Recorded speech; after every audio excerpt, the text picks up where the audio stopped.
দেশের অস্থিতিশীল পরিবেশ নিয়ন্ত্রণে নির্বাচিত সরকারের বিকল্প নেই বলে মন্তব্য করেছেন বিএনপির স্থায়ী কমিটির সদস্য নজরুল ইসলাম খান।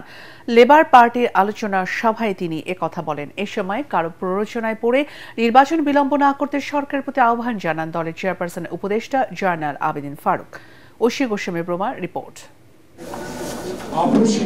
বাংলাদেশ লেবার পার্টির প্রতিষ্ঠাতা মাওলানা আব্দুল মতিনের ২৩তম মৃত্যুবার্ষিকী উপলক্ষে আলোচনা সভা অনুষ্ঠিত হয় জাতীয় প্রেস ক্লাবে। মাওলানা মতিনের এই ২৯তম মৃত্যুবার্ষিকী আমার নেতা নজরুল ইসলাম খানের এই লেবার পার্টির নেতা কর্মীর উদ্দেশ্যে বলতে চাই।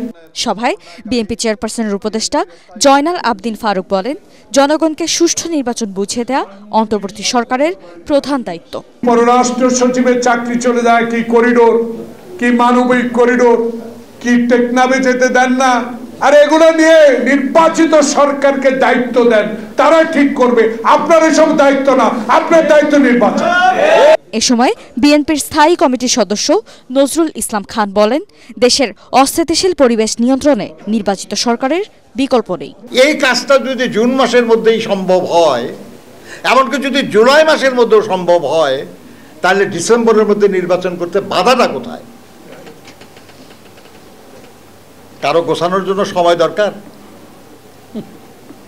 কারো বন্ধু জোগাড়ের জন্য কিছু সময় দরকার। সেই জন্য জনগণের ভোট দেওয়ার যে মৌলিক মানবাধিকার, এটা বিলম্বিত হবে।